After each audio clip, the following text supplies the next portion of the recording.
Hello, CISW members, and anyone who may be tuning in wherever you are, wherever you're at. Thank you for joining us for another webinar today. My name is Alexandra Zanis, and I am the Social Policy and Communications Coordinator at the Canadian Association of Social Workers. As always, I'd love to see your virtual names showing up on my chat function already.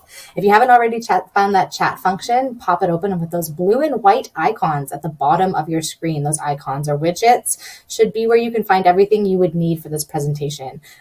We did have a little error on the slides for today, so if you have logged on in the last 15 minutes, you may want to refresh your page if you're looking for those slides. There was something incorrectly uploaded there beforehand, so just refresh your page quickly while I'm talking, and you'll have the correct slide presentation in that handout widget. I love seeing everyone's names come up. This is so wonderful. We also have a poll function. I put that poll function up for you to ensure that you have this slide deck open on the screen. So take a minute, make sure you have that poll function, answer it if you'd like, and then we know that you have these slides available and up on your platform. With that being said, your screen is customizable. So take a minute, maybe make the video bigger, make the slides bigger, the chat and Q&A, whatever you do is just for your screen. So feel free to personalize it and make sure it's the best for your viewing needs. You will find as well the course completion tracker at the bottom, at the very end of those that panel bar. That is where you'll get your certificate of attendance. Certificates of attendance are emailed to you after you've viewed the required viewing minutes and also after the presentation has concluded. So give it up to an hour in your email or check your junk folder. If you don't see it there, you're always welcome to log back on the exact same way you just did and download it directly from the platform, but that has to happen after the presentation has concluded. Feel free to also pop open that speaker bio widget. I am so grateful to be joined by Nadia. Nadia Saritsky is with the Nova Scotia College of Social Workers, and they are wonderful, such a wonderful presenter. You are in for a treat. This is part 3 of a 3-part series. Feel free to head over to the Nova Scotia College of Social Workers website or the CISW website if you haven't already watched part 1 and part 2. Don't worry. We're happy you're here if you haven't watched part 1 or part 2, but feel free to go back and rewatch those as we did cover some really incredible content and an incredible panel event as well. So you may want to check that out. You're also welcome to pop open that abstract function on the widgets at the bottom. That will give you a bit of an outline and detail of what we're covering today. I did want to also note as a bit of a excitement, maybe an announcement, that yesterday in the Senate, so in the Senate of Canada, the bill to ban conversion therapy for all ages has passed, which means that there is one more step. Yes, we are very thrilled. One more step, which is receiving royal assent before that officially becomes law in Canada. This is something CISW has been calling for a very long time.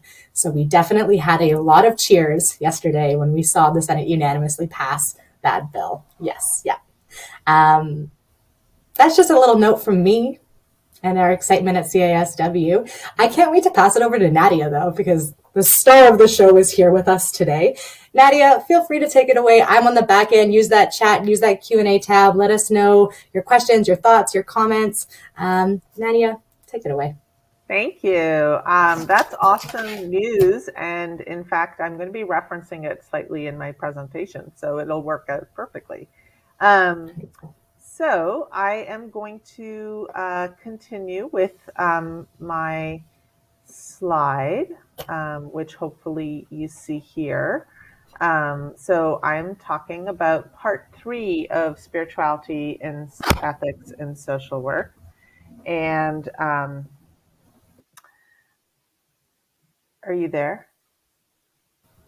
Yes. Okay. All right. So I already have been introduced, but I want to begin first by acknowledging that I am speaking from Mi'kma'ki, which is the ancestral and unceded territory of the Mi'kmaq people. And this territory is covered by the 1725 Treaties of Peace and Friendship. The treaties did not deal with surrender of land and resources, but in fact recognized Mi'kmaq and Wolastoqiyik title to the lands covered in the treaty and established the rules for what was to be an ongoing relationship between the various signatory nations. And I invite everyone to take a few moments and think of the lands and territories from which you are viewing this, of the Indigenous peoples who lived and continue to live within these lands, and how each of us individually and as a profession can hold ourselves accountable to reconciliation with Indigenous peoples here and across Turtle Island. We are all treaty peoples. Laliu. Thank you. And I'm going to now just do a quick overview. As mentioned, this is the third session. So the first session of talking about the ethical implications of integrating spirituality into social work, and how diversity can impact this. Session 1 was focused on theory. Session 2 was a panel to explore different perspectives. And today we're going to do a more in-depth dive into some of the ethics as well as practical strategies to integrate the concepts that have been discussed. And so I am going to kind of begin simply by talking and remembering that spirituality and religion are different, although they are intersecting and overlapping.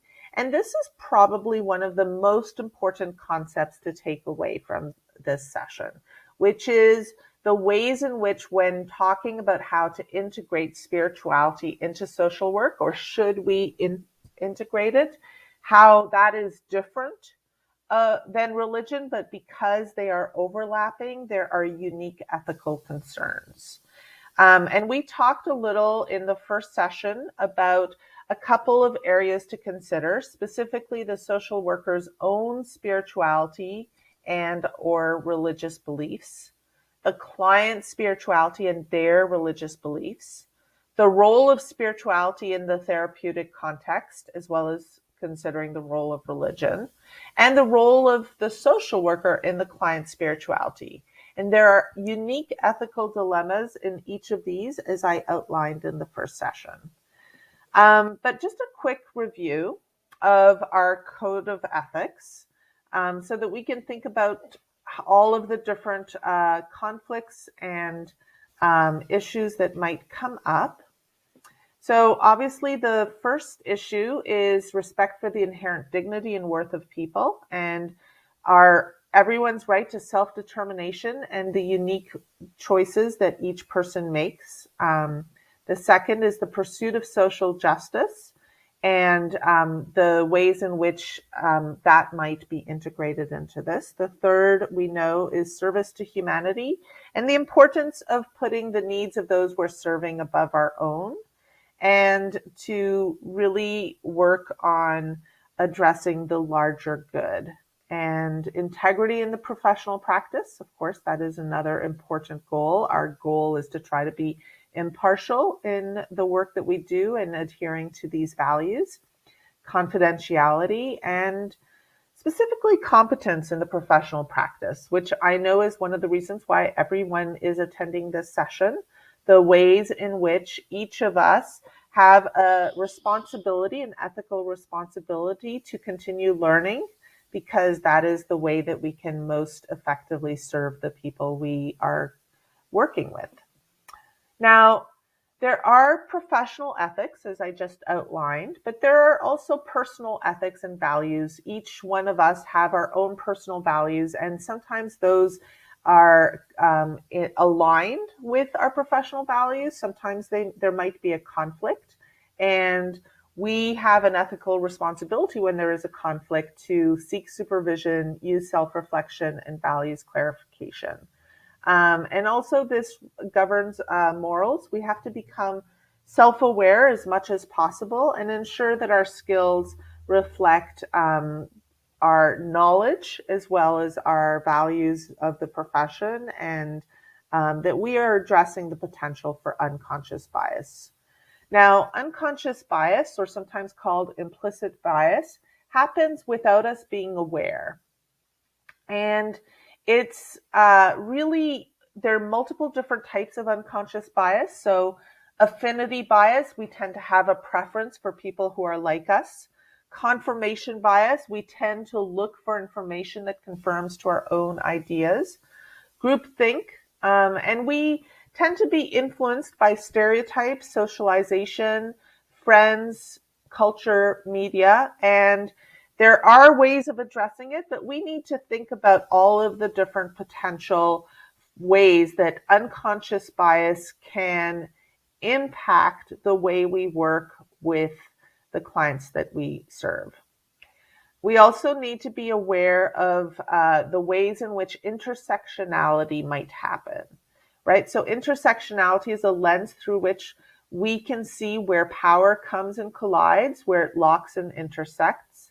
And it is the acknowledgement that everyone has their own unique experiences of discrimination and privilege. So depending on where one is located on the wheel of power and privilege, if we are in the center and have lots of power, if we are more marginalized and have less power in our current society, that's going to impact us, right? So, and there's going to be a conflation and the ways in which there's an intersection of multiple areas of potential marginalization is going to impact how we experience things, as is to the extent that we tend to be primarily in areas of power. If we are, for example, white, heterosexual, Christian, we might not know what it's like to be a minority, and that might impact how we function. Because of that, it's important to look at some statistics where a lot of statistics talk about religious bias and that many people who are not Christian or atheist experience religious discrimination. In our second panel, we had two anonymous social workers who spoke about their experiences of discrimination. Religious bias is certainly very real, and if we listen to first voice perspectives, then we understand that that can impact the way we practice. And that is true on many levels, but specifically when it comes to integrating spirituality within a social work context, it can be, because of the overlapping areas of religion and spirituality, it can affect our clients without our realizing it. And that's what I really want to focus on, is the ways in which sometimes religion and faith can be a form of privilege and blindness, and also how religion can be a source of trauma for individuals. So most importantly, we have to have clear assessments, and that's a large part of what I will talk about as well. But we also have to make sure that we have done our own work in reflecting upon ourselves, our beliefs, our biases, as well as reflecting on where are we located on the privilege wheel? Where is our social location? And when we think about social justice and spirituality as a concept, the ways in which those people who are marginalized when it comes to their religious or spiritual beliefs, we have to think about what is our role as social workers, and really how do we help our clients access the religious and spiritual resources that they need, which may not be the ones that we believe in. And how can we balance conflicting values and concerns? And what does it mean to think about social justice related to spirituality when it comes to our clients and to ourselves? These are questions to really reflect on and to keep coming back to, because ideally, the more we learn and grow, the more we're going to have more insight into some of these questions. But the truth is that we don't know what we don't know, and we don't know what we think we know. So while we might say, okay, when it comes to integrating religion and spirituality into social work, we should not proselytize. I'm going to assume that everyone agrees that that's a no. But we don't realize the ways in which there may be unconscious proselytizing or prioritizing, the ways in which our language, what we say and what we do, what we don't say, what we don't do, might be creating a situation where there is an unconscious or subtle communication about what is okay and what is not okay. So you see here the doctor that's saying, okay, smile and say Jesus, right? And that's an important thing to reflect upon, because we sometimes say things accidentally just by talking, and we use language that is current. So, for example, we might be, even if we know better as social workers, we might say a phrase like commit suicide instead of die by suicide. And we might have even attended classes where we know that saying the word commit teaches and communicates a certain bias, like the word committing a sin. It's a bad word, and it's a phrase that is problematic. Similarly, with religion and spirituality, there are ways where we might unconsciously be using words that we know from the language of English that we share, that is the language of the colonizing presence that also has a religion, that we may not realize what we are unintentionally saying. So the first step is humility. The second step is self-awareness. So questioning, what have we been taught? What do we believe? What are our assumptions deeply held? How do they play themselves out in interpersonal and communal and systemic ways?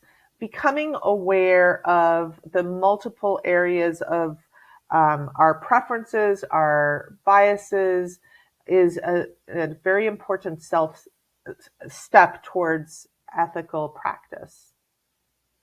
So there's multiple reflective models out there to think about what is the reason that we might be struggling, trying to think about working with a client. Where's that? What can we learn? What can we learn about our attitudes, about our clients' attitudes? And there's different archetypes of self-awareness. So there's different levels of self-awareness. We might have high levels of external self-awareness. We might have high levels of internal self-awareness. So we might be self-aware of our own stuff, but we may not know how other people perceive us. Or we may be so focused on how other people perceive us that we don't always think about our own stuff, right? So self-awareness happens on two different continuums: external self-awareness and internal self-awareness. So you can see that we might be introspectors, where we have a lot of internal self-awareness, but maybe not much external self-awareness, how other people see us. And part of being able to practice ethically as a social worker with diverse populations is to do that self-awareness not just on an internal level, but also on an external level. How do other people of different religious backgrounds or different backgrounds and identities perceive us? Being able to have that feedback is a gift, because it can help us become more aware of our blind spots. Because oftentimes those people with privilege are not aware of their own privilege, and it manifests in statements like Merry Christmas. I have already had several social workers wish me Merry Christmas, even though I am not Christian. So that's an example where people might say that, but it could be appropriate if you are aware of the other person's belief and that they align.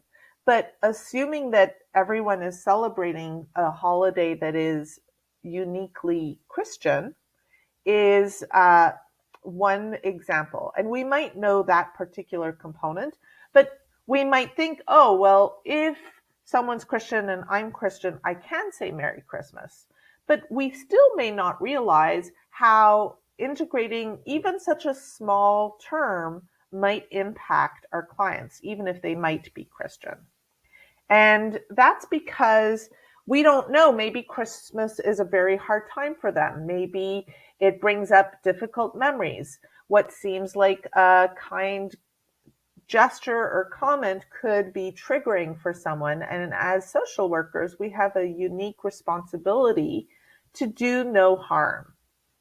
So here you see just the basic medical ethics 101. There are 4 basic principles: autonomy, recognizing the diversity of other people; justice, trying to make sure that minority voices and perspectives are heard and respected equally; and then there's beneficence and non-maleficence. Now, beneficence is about doing good. Non-maleficence is about do not cause harm. Why are these 2 principles separate? Because lots of people can have great intentions and try to do good. However, sometimes we do harm even though our intentions are good. So non-maleficence is considered to be the first goal. Above all, do no harm. Above all, don't make someone worse off, right? That's the basic ethics requirement. Our code of ethics as social workers is obviously much more complex, and coming soon, hopefully very, very soon, the CISW is working on a plan to really embed more concretely some of the values of diversity that I'm talking about. Specifically, how do we honor the anti-racist principles, as well as anti-discrimination principles, as well as decolonization principles. So that's the goal we're working towards as social workers. But at the very least, we should do no harm. So what does that actually mean? And in what situation might integrating spirituality into social work possibly do harm? So the first thing is, the more we learn, the more we realize how much we don't know. So to do no harm requires that we learn more about all the different types of diversities that exist. So we might have learned a lot when it comes to diversity, when it comes to gender or race or disability, but how much do we know about religion and culture, and how that might impact the work that we do? Unless we do deep dives into each of these areas, we have the potential of doing harm because we don't know what we don't know. Specifically when it comes to religion and spirituality, sometimes there are people who've had adverse religious experiences. Perhaps they are survivors of sexual abuse at the hands of clergy. Perhaps they are survivors of residential schools. Perhaps they identify as LGBTQ two-spirit, and they experience themselves as having had religious trauma or having been judged. Or perhaps they have they're refugees who are escaping religious war, and for whom religion is a source of stress. So that even bringing up a concept like spirituality might potentially cause harm, because we don't know what a seemingly innocuous word might trigger in somebody who's experienced religious trauma in some way. And so that's the first principle of ethics: do no harm, which means that lots of very well-intentioned individuals who want to integrate spirituality into social work might potentially cause harm. So today's session is about not only clarifying that, but giving some specific strategies and tools to ensure that if one does integrate spirituality into social work, one does so by having the least amount of potential harm possible done. Because there is a need for healing, specifically as a result of adverse religious experiences. Residential school survivors, this is an article on the left from CBC that talks about how residential school survivors will need specific cultural care, specifically when it comes to the ways in which they experienced religion in a negative way. And on the right, there's an artistic representation of the need for healing of Indigenous communities from what was done to them in those residential schools. There's also ways in which some forms of religion might have been intertwined with human trafficking in certain countries. And so being aware of what we might be potentially triggering is very important when considering the words that we use and the references and that we use. We assume that spirituality and religion is a source of comfort and resilience, but that is actually an assumption based in privilege. So, for example, and this is very timely since Alexandra mentioned that conversion therapy was just banned, but what is conversion therapy? And there is a lot of research that is being done specifically on that right now. Conversion therapy is really not just active forms of trying to convert people from identifying as gay or queer or transgender, but also it is defined as subtle ways. And what constitutes subtle ways? Some people have experienced the potential of bringing in religion into a therapeutic context as a form of attempting to convert someone. And so there's implicit and explicit ways in which conversion therapy is potentially in practice. And so it is defined as a broad set of practices, pressures, or messages that attempt to deny, suppress, or change the experiences or identities of same-sex attracted, gender non-conforming, two-spirit, lesbian, gay, bisexual, transgender, queer, sexual, and gender diverse populations. Whether the change efforts are blatant or subtle, religiously biased or not, many people do not fully understand the ways in which this happens. So this is getting ready to become illegal, which is great, but we have even more of a responsibility to understand the ways in which implicit bias, where we are unaware, might work subconsciously, be involuntarily activated, and be spontaneous. And so from an ethical perspective, since this can cause harm too, the first step towards integrating spirituality into social work is becoming aware of one's own potential biases. We also don't know the ways in which, for example, Holocaust survivors might be especially anxious if someone who is of a different religious tradition tries to bring up the potential for religion, because it might bring up memories of people trying to destroy Judaism by converting them. And so we don't know who has had these experiences within their family, and that's another reason we need to be treading lightly. For a lot of people, Christianity in particular, which is the majority religion in Canada, has roots in colonialism, and it can impact minorities. And so becoming aware of structural ways in which Christianity is privileged. For example, the stores are closed, we have to take off work. Those are reminders that religious minorities might experience, and the experience of being a minority can cause additional trauma.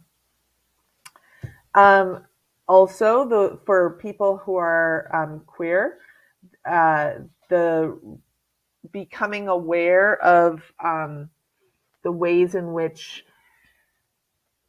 some theologies are not inclusive of gay identity is important, and we want to be self-aware of what is going on within ourselves that cause us to try to bring up religious doctrines in a social work context, which is supposed to be inclusive of all people. So obviously the first step, in addition to self-awareness, is diversity, religious literacy, learning about all of the different, as much as we can, about all of the different parts of that colorful wheel and all of the different religious traditions. So that's the first step, as well as being aware of our own potential for biases. But the other part is, how do we assess? There actually isn't one assessment tool that is single valid. It doesn't exist. So there are a lot of different assessment tools, and some of us use assessment tools that are not evidence-based as well. And then there's problems with what is considered evidence-based, and were those studies done on minorities or not, and how were they cross-referenced? So there's a lot of complexity in this. So this leads me to the deeper question. How much of our professional education and continuing education is focused upon unconscious bias? How aware are we?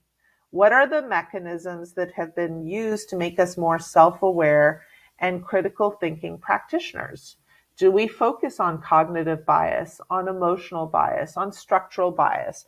And what are the implications of our not focusing on that? What are those ethical implications? What does it mean if we don't focus a lot of our professional development on addressing these potentially powerful influences?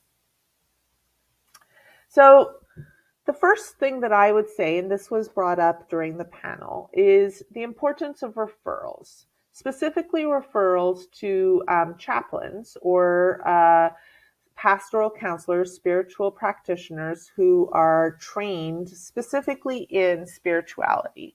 And I wanted to just highlight the unique training of spiritual care practitioners and the unique ways in which their training, and I should say ours, because I am also a board certified interfaith chaplain, in addition to the advanced graduate degree in theology and religious studies that a chaplain has, or a spiritual care practitioner has. They also go through 2 years of postgraduate interdisciplinary training in medicine, counseling, and world religions. This is called clinical pastoral education. And there's 2 years of that is not only cognitive learning, but it's experiential learning. It includes group therapy, group supervision, 3 hours a week with a diverse group of peers, as well as 2 years of individual supervision once a week. So remember, we were talking about how self-awareness has to happen on 2 levels, external and internal. So clinical pastoral education is about giving you that feedback very intensely through 3 hours a week of interpersonal therapeutic supervision, as well as 2 years of interdisciplinary learning, and then additional training for several years prior to board certification. So the level of training of a spiritual care practitioner in this area is profound. And if somebody is board certified, then that means that they are prepared to do in-depth counseling. So a lot of what I highlighted earlier in the do no harm section or category speaks to some very potentially intense spiritual needs. Someone who's gone through adverse religious experiences of the kind that I referenced above requires a depth of spiritual counseling that might be outside of the scope of practice and competence of a social worker, right? Because ethical social work practice involves being able to do good assessments, being self-aware, and focused on providing the best possible practice and interventions possible. And ethical social work practice often means doing referrals for people who need advanced, specialized treatment. Now, within a clinical setting, it is absolutely appropriate and important for a social worker to address spiritual needs, to assess them, to find a way to assess them that is effective, is evidence-based, and then to find ways to assess how to integrate that. Simply doing a good comprehensive assessment can help people know that their spiritual needs are welcome within a clinical setting. To what extent that they may need additional counseling to focus on their unique spiritual needs, if that is a source of their woundedness, that is something that a good initial assessment involves. Now, it is certainly very helpful to look at genograms and ecomaps to integrate spirituality, religious beliefs, cultural beliefs into that. One can even do spiritual and religious ecomaps and spiritual and religious genograms to have a more comprehensive understanding of the ways in which people might be experiencing their distress. Visual tools are obviously super helpful for people, and they can be really helpful when assessing someone's spiritual needs and helpful for being able to make those determinations. But it is worth noting that of the many, many instruments and assessments that exist, many of them are not validated. What that means is they are considered biased. I myself, more than once, was looking at instruments to try to use for research. I did a paper on spirituality and loneliness for older adults, and found that the spirituality instruments used were not universally recognized. So, for example, in Judaism, in Hebrew, the word for religion doesn't exist in Hebrew. And that is not unique to Hebrew. That is true for other world languages as well, and other cultures and other religious traditions. And so being aware of what the language is very important for ensuring cross-cultural competency and ethical practice. So there are levels of clinical inquiry about spirituality and social work. And one can do an initial spiritual screening, one can do a spiritual history taking, and one can do a deeper spiritual assessment, at which point it may be appropriate to make a referral depending upon what emerges, and to do that concurrently with the social work and therapy that is being provided. And there are lots of different examples. So I have included a few here. You can learn more from that article that I presented here by George Fitchett, who does a lot of research through Rush University Medical Center in Chicago. And so there's religious struggle screening protocol, and that is an evidence-based tool that can help just even basic questions. Is religion or spirituality important to you as you cope? Yes or no? Has there ever been a time? Right? Just because it's no doesn't mean that it may not have been at some point. If there has been, yes, then we want to do a deeper spiritual assessment. A lot of the research that around spiritual care is hospital centered. So for those of us that are not working in hospitals, but in more typical clinical settings, there may need to be some adaptation. But taking a spiritual history. So this is considered one of the more evidence-based, universally applicable ways to do it. It's called FICA. So faith and belief. Do you consider yourself spiritual or religious? Or do you have spiritual beliefs that help you cope with stress? Importance. What importance does your faith or belief have in your life?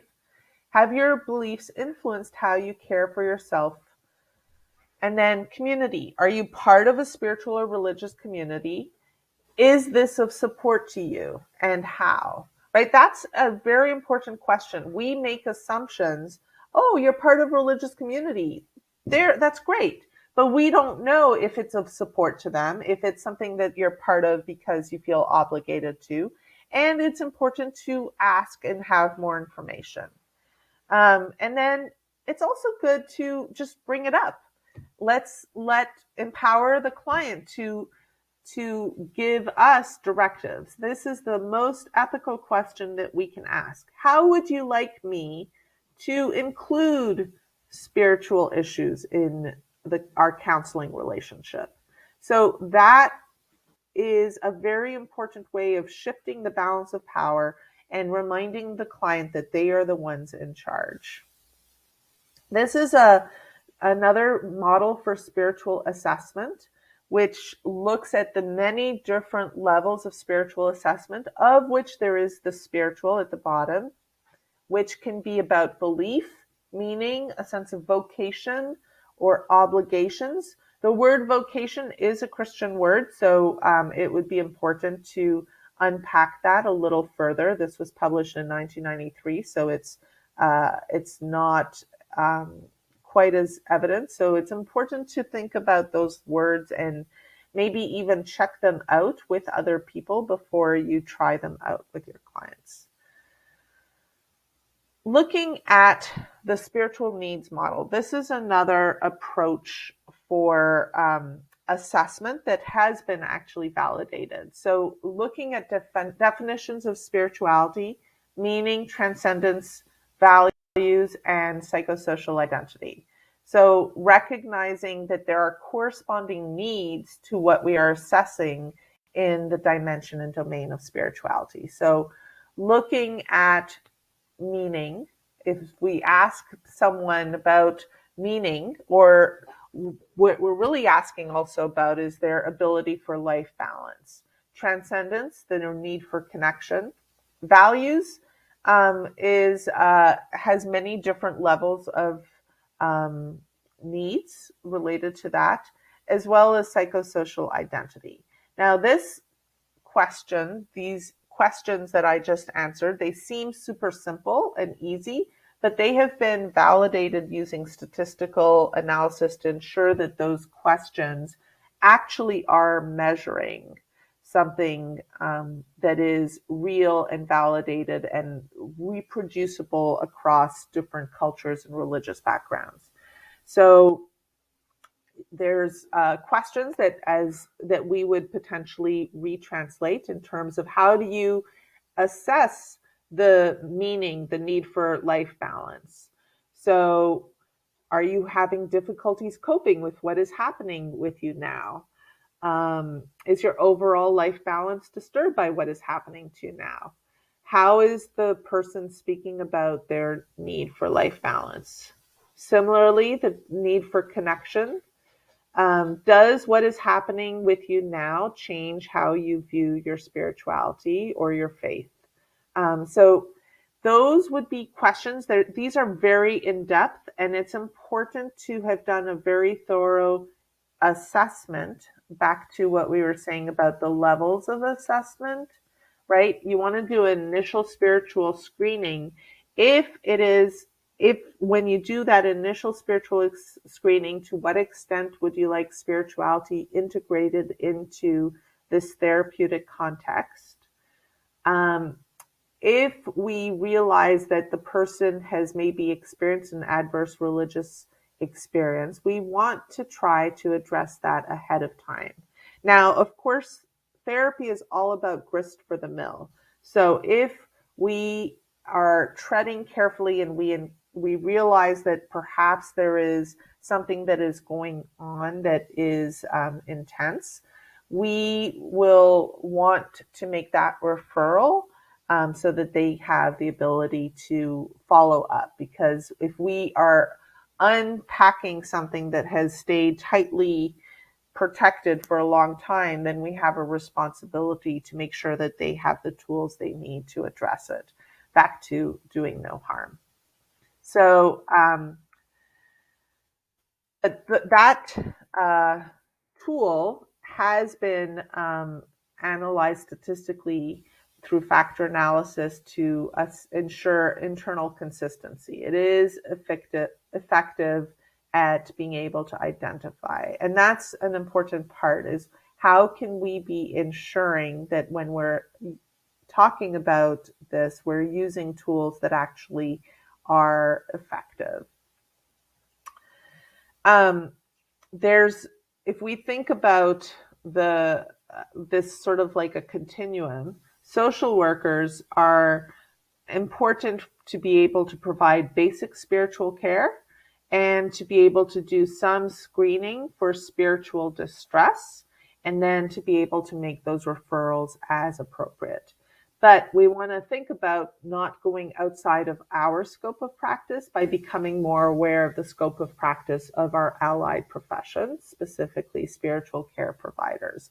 And if there is a desire amongst people who are attending or watching this training to do more, to go more in depth on spiritual care, there actually is specific training for social workers who would like to become chaplains, who would like to become spiritual care providers. It is a different profession, although they are overlapping. And so part of ethical practice is about knowing our scope of practice and knowing when to refer. So this is a little more about our scope of practice, right? Ethical practice means assessing fully. So we want to ensure that we assess for spiritual needs, but then referring as necessary. So in conclusion, and I've left time for some questions, when looking at the ethics of integrating spirituality into social work, the first step is to be continuing to learn more about unique religious traditions and backgrounds, cultures, and heritages, to focus on experiential learning, not just cognitive learning, so that we can be aware of our own biases. We want to also experience other religious practices. So it's not enough to just read a book or talk to somebody. We want to try to immerse ourselves to learn more. And then it's important to learn about adverse religious experiences, because many of our clients may have experienced one of those, and we want to be able to be as aware of those as possible, while also knowing ourselves and our bias, our scope and practice limits, and referring as necessary. And that's how we can ensure competent, ethical integration of spirituality within social work practice. So with that, I am done, and I welcome questions. Wonderful. Thank you so much, Nadia. That was so informative, and what a wonderful way to wrap up this 3-part series. As I said at the beginning, just a quick reminder for folks that part 1 and part 2 are available on the CASW website under the continuing education section. So feel free to go and check that out. This is the final of those series, so feel free to watch part 1 and part 2. We do have some time for questions, so please feel free to use that Q&A tab and type your questions. We're going to try and get through all of them here, but feel free to type them there. This is a wonderful question, Nadia. I'm going to ask it of you. First, thank you so much for this insightful series of teachings and learnings. I teach social work in a predominantly Christian conservative community. Can you speak to an ethical response to students who express their moral responsibility to profess their understanding of the biblical teachings to clients? Students often comply when told not to do so, but what happens when they get out to practice? Well, this is a significant concern, and probably the reason why I am teaching this class is to help people become more aware of the ways in which doing so can cause harm. And that's probably a challenge to do for someone who is located in a place of privilege. But one of the things that's amazing about learning about intersectionality is that oftentimes people who are privileged in location in one way might have had an experience of not being privileged in a different way. And if they can become aware of what it feels like to be a minority and to be told that your way is not okay, then they might be aware of how that might impact their clients. But I would say that the field of social work probably has uh, some growth to do when it comes to how can we assess whether someone is capable of going out in public and working in social work and doing this. So I'm going to share a little bit about how chaplains deal with this. So you could probably imagine that many conservative ordained clergy are drawn to chaplaincy, who have that same belief that one should profess their belief and help save people. And that's what draws them. And the experiential learning, which is about tapping into, which I would say, I hope the practicum does, to help you tap into the experience of being a minority in other ways, is important. But when someone goes through and gets the feedback from others, so there's intentional opportunities to be interacting with people of different backgrounds than you and getting that feedback. How do you experience me? And then incorporating that into your learning goals and incorporating that into what you do. There's also what we call verbatim clinics in chaplaincy, where when someone does a counseling interaction, they write down not only the verbatim transcript of that counseling interaction, but for chaplaincy training, they have to also include what is the theoretical counseling paradigm, what is the spiritual paradigm, and there's a whole set of theories around that, what is the scriptural belief around that, and what is your personal feelings? Like, were you feeling anxious when this person was talking about something, and is that why you said what you said? And then what you're supposed to do is you're supposed to not only analyze what you said, but why you didn't say alternative things.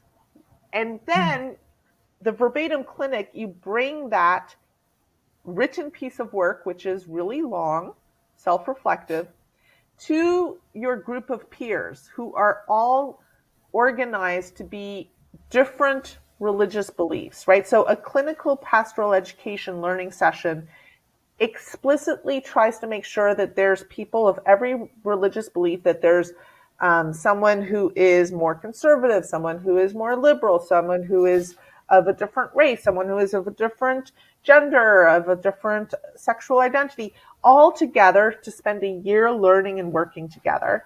And their job is to help you see your blind spots. So when you do those clinical opportunities and you're saying, well, I said this, but I didn't say this, it's up to that person to provide that feedback. And then you become board certified, which means you go to another group of people that you've never met before who are all radically different. You show them those verbatims, and their job is try to see what is your weak spot, and they try to press on it to see how you react when under pressure, to see how you do those things. So the easy answer to you is to say, it's good to know one's limits, right? If one realizes that one has really strong religious beliefs that might impact how one works with a client, recognizing the potential for harm might cause that person to say, this is outside of my scope of competency. I know I need to refer to somebody who has done this work and has gotten, and I'm sharing how in depth it is, so that when you see someone who's a board certified spiritual care practitioner, you have an idea of how much training there is specifically in areas of diversity, so that that person can make a referral. If they know that that's not their belief, that's fine. Of course, what one does as a social worker is what one does when we're paid. If someone wants to, in their own spare time, go and evangelize and share their understanding of what is right, that is different. But someone who does that likely has potential blind spots. We all have blind spots. So we need to know what those blind spots are. And ethical social work practice is about ensuring that we do that. And for professors who see that, they have an extra obligation to try to help people who might be located on a place of privilege become aware of their privilege and what it might be like to not have it. You know, we did a really phenomenal exercise in my social work degree. I believe it was called the Power Flower. I don't have the ability or any CSW staff to pop it in the chat. If anyone knows what I'm talking about and can pop it in the chat, that might be good. It was jarring, to say the least, how many intersecting identities of privilege I had in the context of my social work practice, and being able to see it in a diagram, how much privilege I have being, from a Euro-Christian, et cetera, background, as a student, I think was very powerful. I think it's called the Power Flower. So exercises like that, I think are very important. I'm going to just see if it's not the Power Flower, although it's a little floral, if I can pull up that Wheel of Privilege and Power, which looks at citizenship, skin color, formal education, ability, being aware, body size, housing, wealth, being aware of all of these different, and there are probably even more, and where one is located on each of these is a really good experience, so that we can become aware of how many times we have power and how many times we don't. And while I may have power in some areas, the experience of what it's like to be marginalized in certain areas can cause me to become a little more empathetic, or if not me, then to hear the experiences of people. And that's where first voice education is so important too.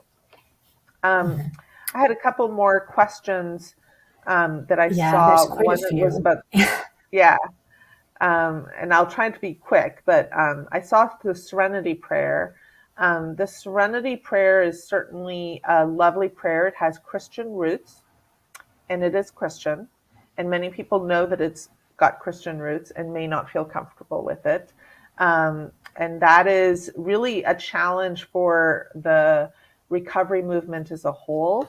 And there are different religious groups that have tried to create their own versions of it in order to make it a little more accessible. But that's where having more of an understanding that if that is the only thing available in the community, for example, talking with a client about what it will feel like to be feeling maybe oppressed or marginalized, or in seeking out help, and using that as an opportunity to help the client talk about what that might feel like. And different clients are going to have different experiences, but it is potentially problematic for some and not at all problematic for others.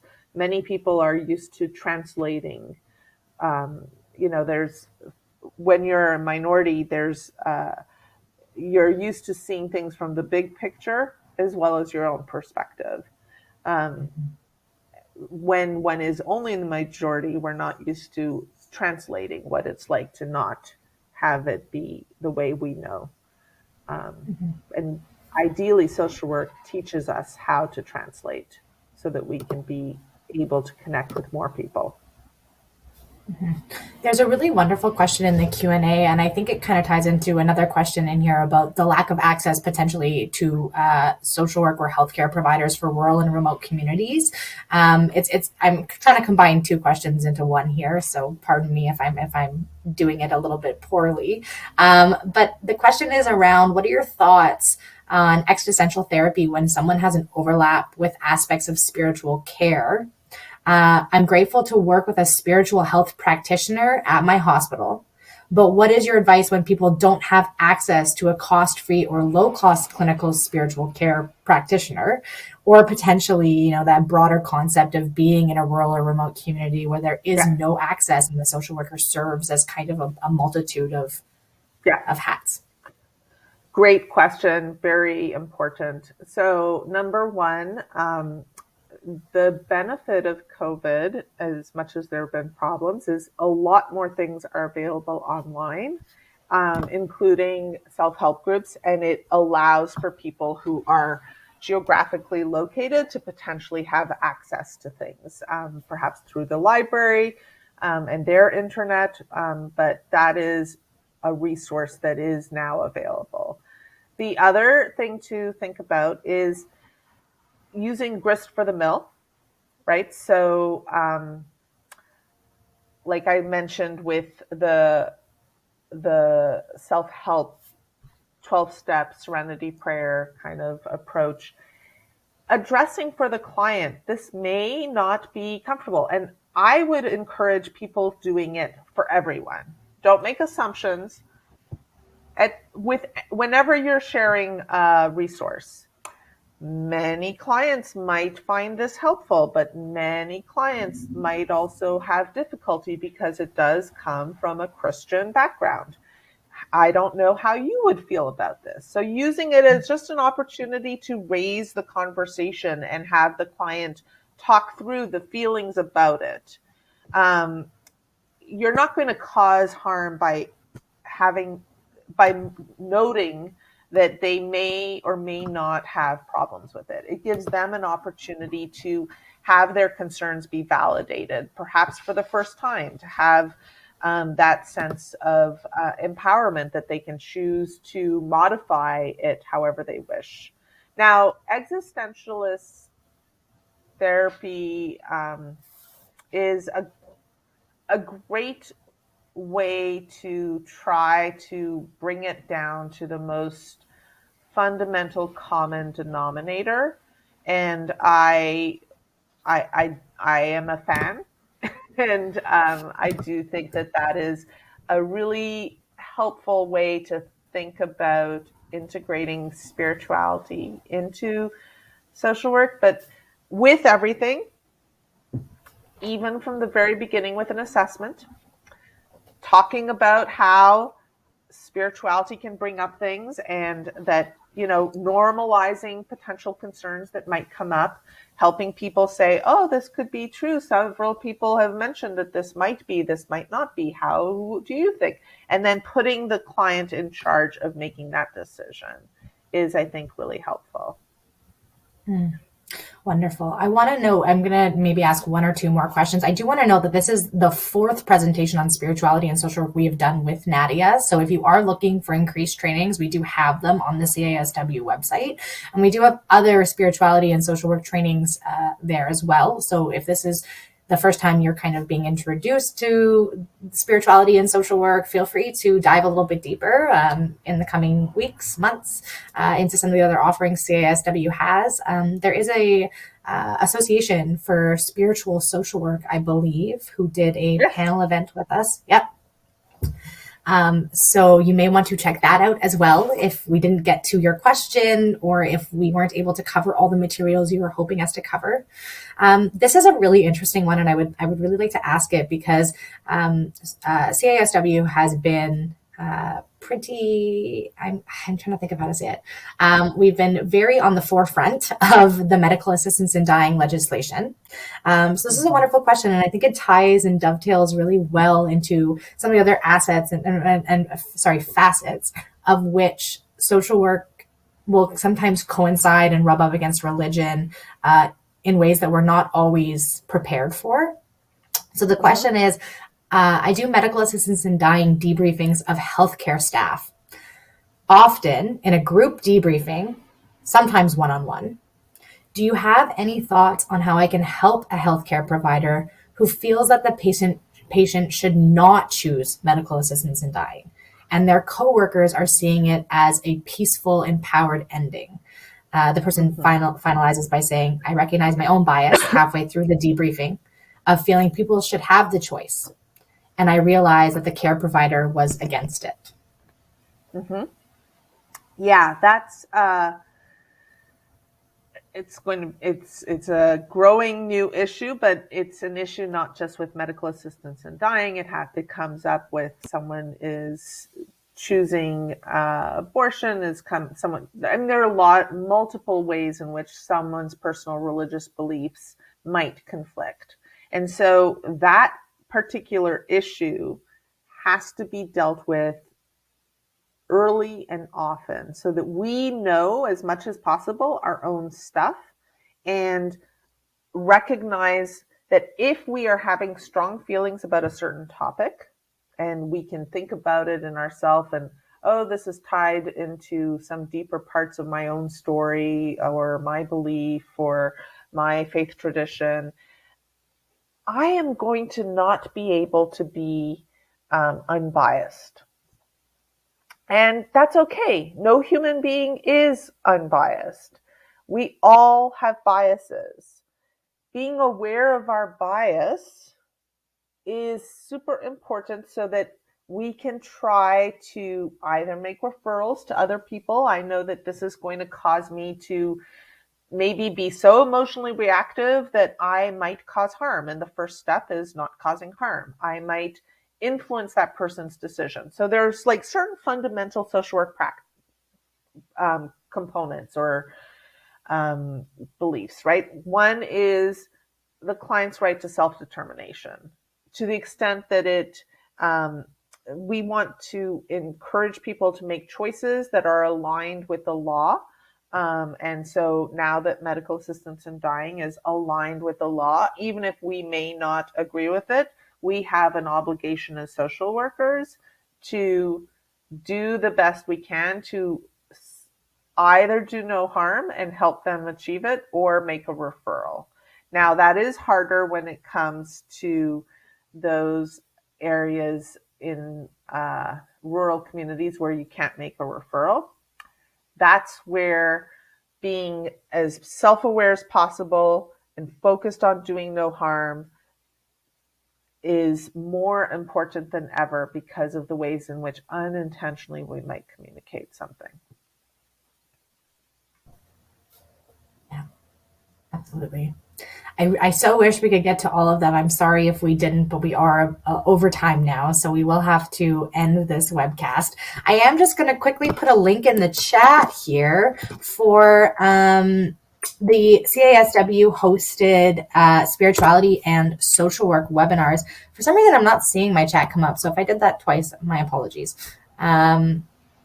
But if you do go to the CASW continuing education page and type spirituality and social work, there will be a list of different options and different trainings. And we will, I'm sure, be doing more content of this with Nadia. I can see it already down the line. Your certificate of attendance will be emailed to you, so check your email about an hour after this presentation is concluded. Feel free to check your junk folders as well if you don't see it. Log back on through the same link you did to get on right now if you want to download the certificate from the platform itself. Take a peek at CASW's upcoming webinars that we're going to be putting up on the continuing education page for the spring. We'd love to see you and have you register for those. And also just feel free to go back and watch part 1 and part 2 of this series. Nadia, thank you so much for your time, for your expertise. There's so much that goes on behind the scenes that people don't know when it comes to actually coming live to you today. So just a huge shout out to Nadia and the work that has been put in to host this series with the Nova Scotia College. Nadia, any final thoughts before we log off today? Yeah, I mean, the one thing that I didn't mention, I mentioned in our first session, is the importance of self-care. So when we think about, and my first session in May was about the ethics of burnout and how we want to make sure that we don't burn out. Spirituality and religious practice can be really helpful for practitioners to not burn out. And the less we burn out, the less likely we are to let our biases get the best of us, the more likely we are to be conscious and intentional about what we're doing and saying. And if we accidentally say something, the more likely we are to be aware of it, catch it, and say, wow, I said this because I'm part of this dominant culture, but I didn't mean to say that. It just popped out because dominant culture, dominant language. How did that make you feel? And just bringing that out. Again, grist for the mill. That's the beauty of doing social work, is everything is an opportunity to dive in, and if we own it and are aware of it. But we want to make sure we take care of ourselves as much as possible. And if there are spiritual practices and religious practices that that help us have a sense of meaning and purpose so that we don't burn out, then that's another really important part of integrating spirituality into social work. It's about how do we stay focused in our own values, align what we do with social work code of ethics and standards of practice, and then help our clients access the things that are meaningful to them, which may or may not be meaningful to us. Wonderful. Yeah, that's such a good point. And going into this time, if you are taking time off, be it holidays, be it time for rest and recuperation, whatever it is in the next coming weeks, I do hope you take some time for yourself to recharge. This is the end of the year, this calendar year, and it is a time to really remember that we have been through some unimaginable circumstances in the past couple of years, and that if we are feeling burnt out and tired, that is valid and that is okay. And if we are starting to feel like it is implicating our practice, I would go check out that Ethics of Burnout webinar that Nadia also hosted. It is phenomenal. And just to take some time for you and for yourself, I highly, highly recommend that. March is going to be National Social Work Month. So we will be doing some stuff around self-care, some stuff around burnout, hopefully some stuff to support all of you. But please, please take care. I believe this is the last webinar I will be doing before the new year. So just thank you. Thank you so much for coming, for continuing to show up, for your questions, for your insight, for your knowledge. I feel so grateful and so much gratitude to be able to share this space with all of you. I hope you take some time in the next couple of weeks. And I hope you understand how valued, how highly educated, highly skilled, and highly trained social workers in Canada are. And just from the bottom of my heart and from the bottom of CISW's heart, thank you for what you are doing. Thank you for the work that you are doing for your clients and for your communities. And please take care of yourself. Amen. With all of that. Yes. Okay, Nadia, I will see you soon. Thank you, everyone. Thank you, thank you, thank you. I hope we chat soon. Best, and see you soon.